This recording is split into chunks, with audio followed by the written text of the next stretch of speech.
स्वामीज्यू प्रणाम। स्वामीज्यू, यस संसारमा न कुनै कुरा चाहेर हुन्छ, न कुनै कुरा नचाहेर रोक्न सकिँदो रहेछ।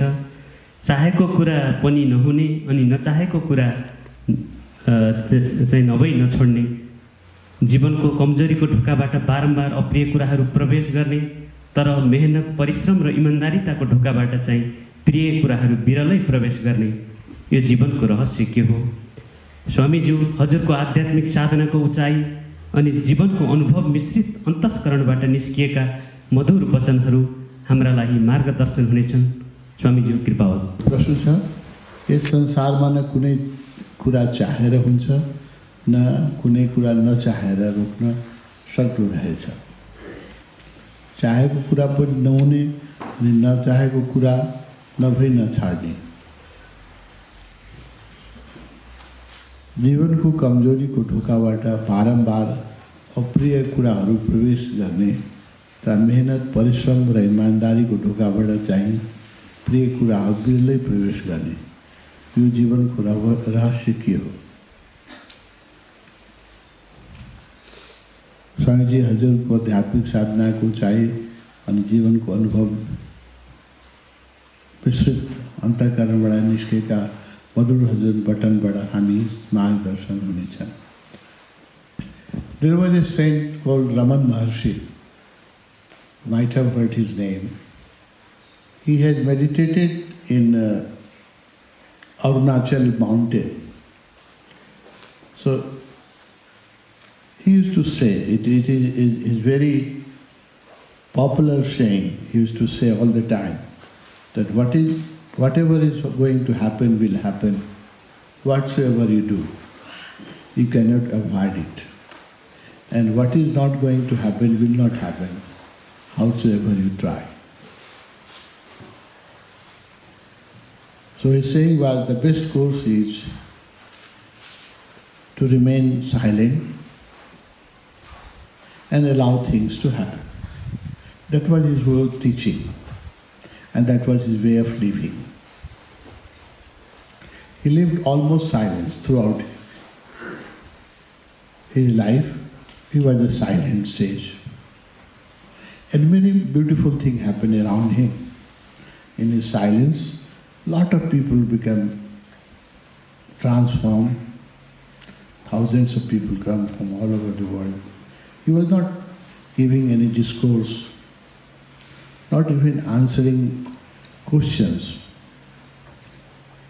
He used to sit silently, but his presence was so powerful.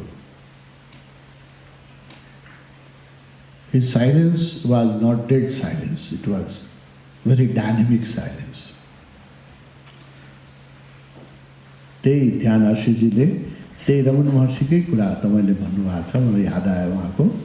Raman महर्षि यही भन्नुहुन्थ्यो, नचाहेर केही हुन्छ यहाँ, नचाहेर केही रोक्न सकिन्छ। यो एउटा बहुत ठुलो अनुभूति हो। यो साधनाको एकदम उचाइमा गएपछि यो अनुभूति हुन्छ कि संसारमा केही नियमले संसार चलिरहेका छ। हामीले यहाँ चाहेर धेरै ठुलो कुराहरू गर्न सक्दैनौँ। तर यो अनुभूति नभएसम्म हामीले काम छोड्नु हुँदैन। जबसम्म यो अनुभूति अरूको कुरा सुनेर चाहिँ होइन, यो स्वयंको अनुभूति हुनु पर्यो। तब के अनुभूति हुन्छ भने हामी जुन काम गर्छौँ त्यो पनि परमात्माले चाहेरै हुन्छ, त्यो पनि हामीले चाहेर भइरहन्छ। यस्तो कुराहरूबाट मान्छे धेरै अल्छी भए, धार्मिक व्यक्तिहरू, परमात्माले सब गरि नै राखेका छ, हामी किन गर्ने? यो उनको अनुभव नभएको हुनाले उनीहरू अल्छी भए र यसले गर्दाखेरि समाज पनि कमजोर भयो। यो अनुभूति जब आफ्नो भित्र हुन्छ, एक उचाइमा पुगेको, रमन महर्षिको उचाइमा पुगेपछि हुन्छ। यहाँ समस्त कुराहरू भइरहेका छ। हामीले जुन भन्छौँ हामी गरिरहेछौँ त्यो पनि अस्तित्वले चाहेरै भइरहेका छ। यो बडो माथिको यो उच्चतम अनुभूति हो। तर यो अनुभूति नभएसम्म हामीले कामबाट भाग्नु मिल्दैन। हामीले प्रयास गर्नुपर्छ, नत्र समाज अल्छी हुन्छ। बडो धार्मिक व्यक्तिहरू, पलायनवादी यस्तै कुराहरूबाट एउटा हिन्दीमा बडो प्रभाव छ, अजगर करे न चाकरी, पंछी करे न काम। दास मलुक हुनुहुन्थ्यो, रमन महर्षि जस्तै। There was a saint in India, his name is Das Maluk. He was just like a Raman Maharshi, exactly like a Raman Maharshi. So he has a saying in Hindi, अजगर करे न चाकरी, पंछी करे न काम, दास मलुका कह गए सबके दाता राम। सबलाई परमात्माले चाहिने कुरा ठिक टाइममा दिइराखेका छ। यहाँ कुनै सर्पले कुनै मेहनत, अजगर त एकै ठाउँमा बसिरहेको हुन्छ, उसको आहार पनि परमात्माले पुर्याइरहेछ। कुनै चराचुरुङ्गीले कुनै जागरी खानु जाँदैन, एप्लिकेसन हाल्दैन, एडुकेसन दिँदैन, इन्टरभ्यू दिँदैन, त उसको पनि जीवन व्यवहार चलिराखेकै छ।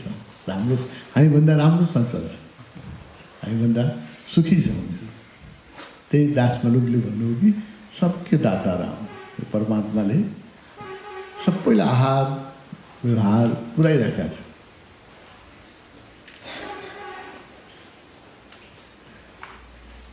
There was a king in India, very, very famous and very militant and very religious, a unique personality. His name is Shivaji. He was a Maratha king, a very brave king. Whole life he fought to save his kingdom from the enemies. He was a warrior, but at the same time he was a very saintly person. And he was like a yogi. He had a guru. You need a guru. If you want to do anything miraculous in this world, you need a master. Without master, great work is not done. Anybody who has done a great job in this world, he has some guide or some person to inspire him. So he has also guru. His guru name is Samarth Guru Ramdas. Was Shivaji's guru, a sannyasi, a enlightened master, who used to guide him, who was a force behind Shivaji. You must, if you get opportunity, you must really read the life of these people, Samarth Guru Ramdas, unique master, and Shivaji Maharaj, a saintly king. King, but a saint, a sadhu, a yogi. So he has maintained his kingdom. He has saved his kingdom from enemies. His whole life he was fighting. He was a great fighter. One day, an idea came into his mind that I have preserved the integrity of my kingdom. He was a great donor. He used to give lot of donation to poor. So I have kept them also happy and fed them, all the poor of the kingdom. But now I am old and soon I will die. What will happen to my kingdom? And what will happen to those poor people whom I am feeding freely? So we became worried, little bit worried. Samarth Guru Ramdas was an enlightened master. He could read the mind of his disciple. Samarth Guru Ramdas ले आफ्नो शिष्यको विचार पढ्नुभयो।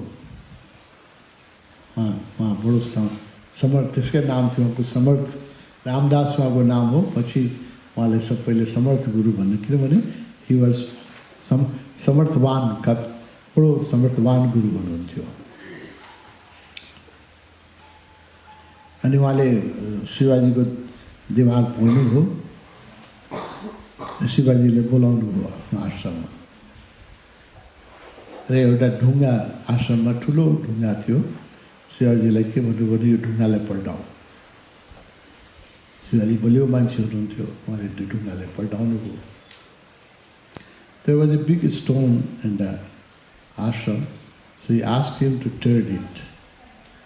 So Shivaji was a very healthy and powerful king. So he turned that big stone. Then below that stone, त्यो ढुङ्गाको मुनि धेरै किराहरू थिए, थरी थरीका पतङ्गहरू थिए।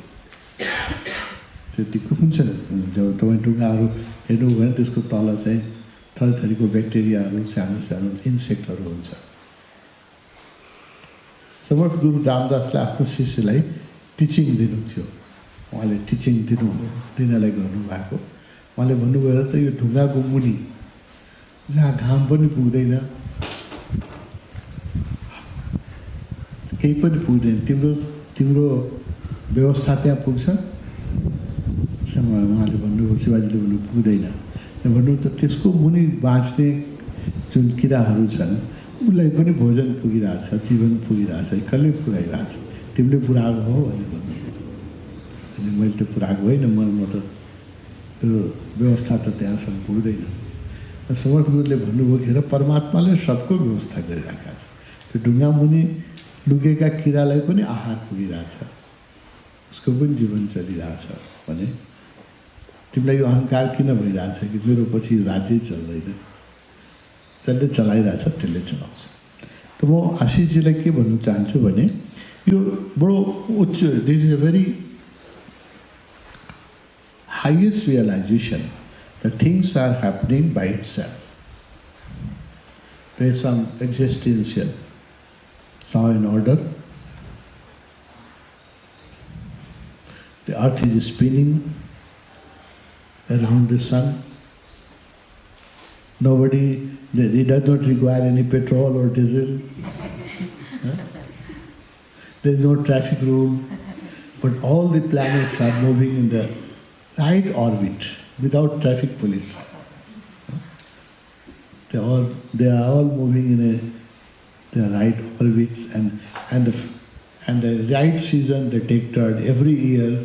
In 365 years, season changes and everything happens automatically, and nobody is providing any power. It is a surprise. We cannot do things without electricity or without diesel or without fuel. But this whole planet is moving without any fuel. If you realize, no? Everything is happening so silently. There are millions of planets, and they all are moving in orbit, in a fixed speed, in a fixed path. They don't lose their path. So there is a perfect law and order in this existence. Who is maintaining this law and order? You can name it God, you can name it existence, you can name it nature. Name can be different, but there is an intelligence, universal intelligence, who maintains this order. The communist friend will not like to hear the name of God, no? So we call it nature or existence. Whatever. Name can be different, but there is a universal intelligence and power who maintains this whole order.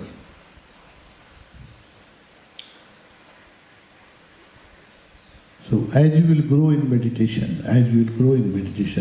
we will realize that power. And that makes a seeker humble. That dissolves our ego. Unless we grow, we think that we can do a lot of things. We can change this whole world. As you will grow in meditation, you will realize that you are just an instrument in the hand of existence, and existence is playing its game, and you are just a small actor.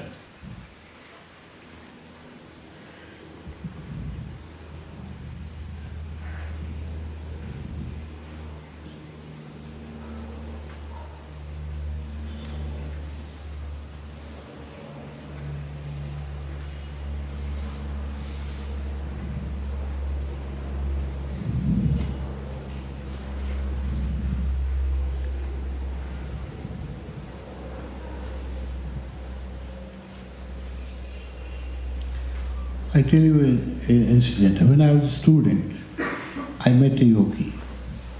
That time I had not met in like Osho.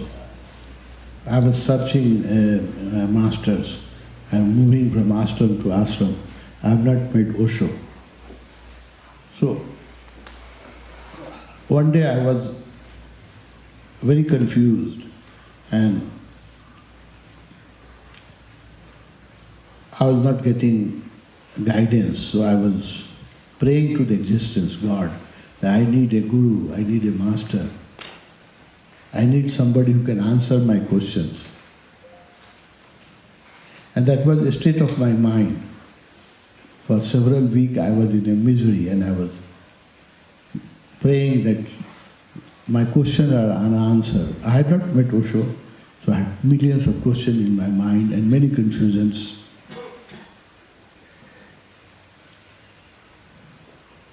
So I had the experience that when you really need something, existence provides you.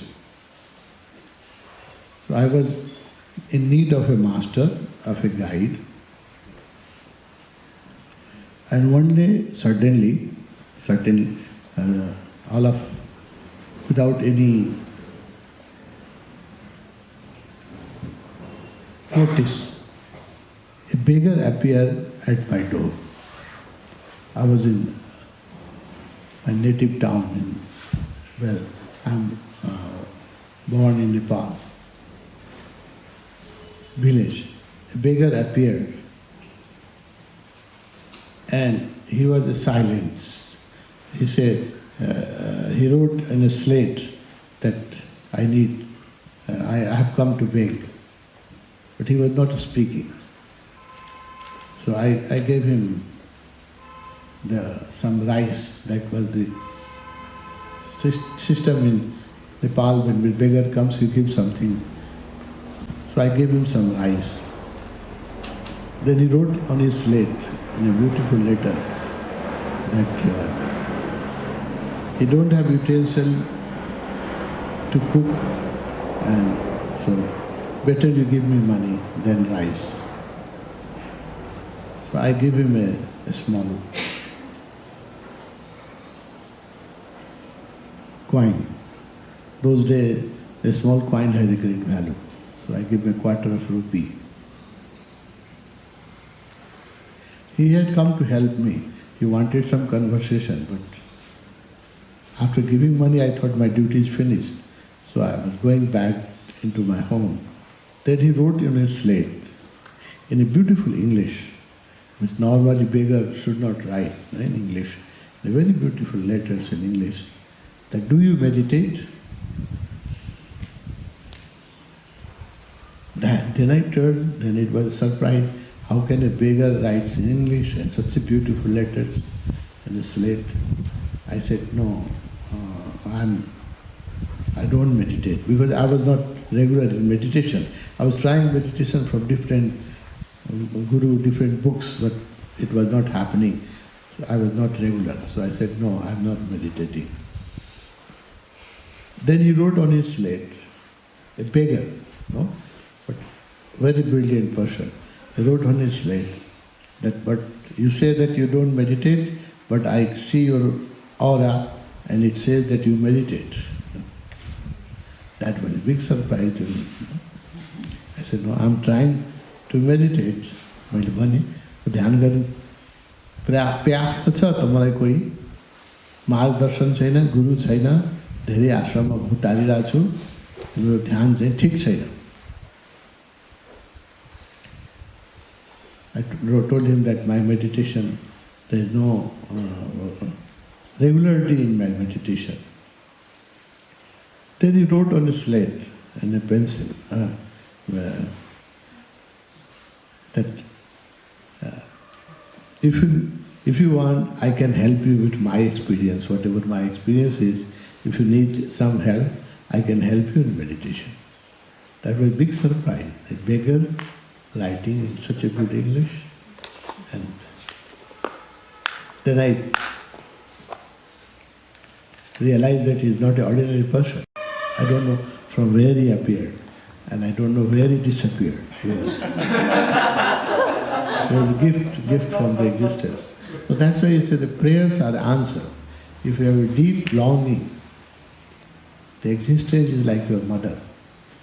If you have a deep longing and you pray, your prayer are answered. That was answer of my prayer, the big surprise of my life.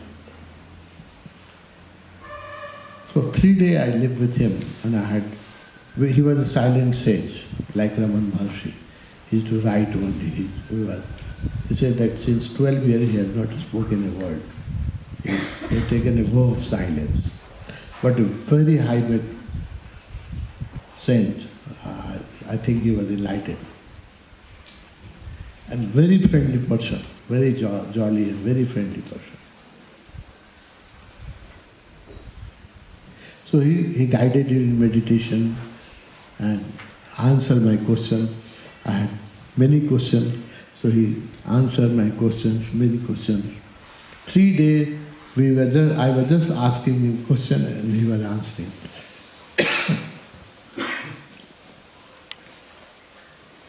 And he was saying the same thing, that everything is done by God. Everything is maintained by some superpower. We are just insignificant players, instruments in the hand of divine. It was difficult to understand these things. And he was telling me to have a regular life, maintain your food.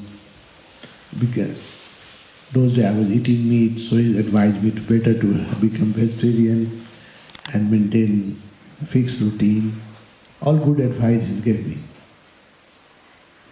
Then I questioned that when you say that everything is done by existence, everything is done by God, then why you tell me to do meditation? If God wants, meditation will happen. If He does not want, it will not happen. If God, I am eating meat because God wants, because if He does not want, I will drop it.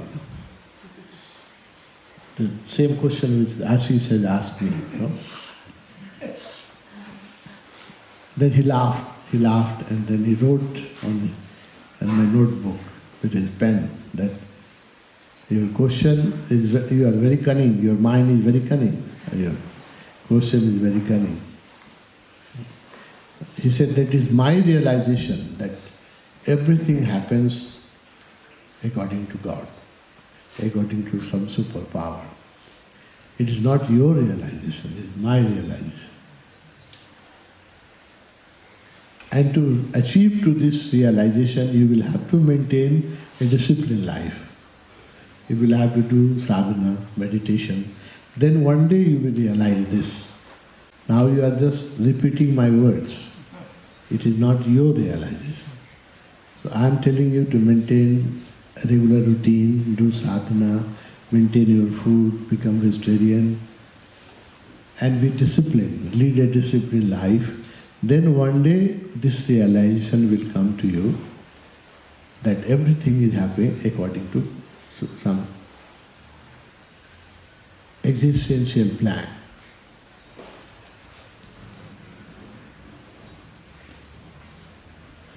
And to achieve to that understanding, you will have to do many years of sadhana. Then only you will achieve to that understanding. Then there is no discipline, then there is no rule. After you realize this, then you can live a spontaneous life. But till you don't have that realization, you must live a disciplined life and do a lot of efforts in meditation and do whatever possible to purify yourself and to elevate your spiritual height. So same thing I would like to tell Ashish, that everything happened, your question is that everything happened, what we don't want that also happened, what we want does not happen. Yes. There is nobody in this world who can say that everything happens according to his will or whatever he desires.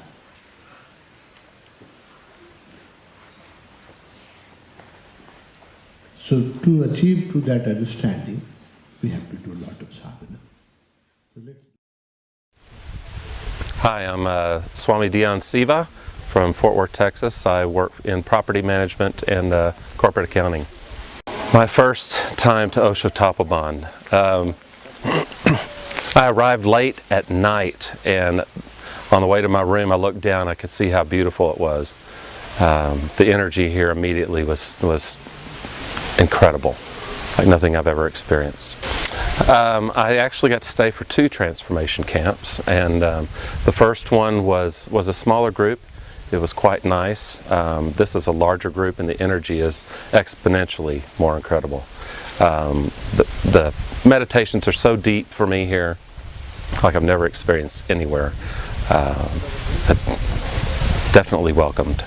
Swami Ji has invited me on multiple camps in the U.S. to come to Tapoban, and I have several friends that have been here, and was told that I had to experience it. It can't be described, and I absolutely agree with that. Cannot be described. You can't tell it in words. That being at Osho Tapoban just defies words. Okay. So you have a life back home, you have people around you, you have a certain lifestyle. How is it different? I mean, I think it's different even with people in Nepal. You know, like Tapoban, according to my experience, it doesn't belong to any country, or it doesn't belong to any place. Can you talk a little about that? Have you felt that here? How is it different from the lifestyle or the people that you have back home? Okay. Yeah. The people here are so... The first thing I notice is how heart-centered they are. I know as I leave in a few days, I'll miss the smiles and the loving energy that I felt here. And now tell me,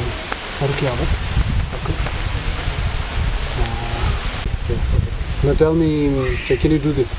Do it in a very dramatic way. Say, I love Osho Tapoban.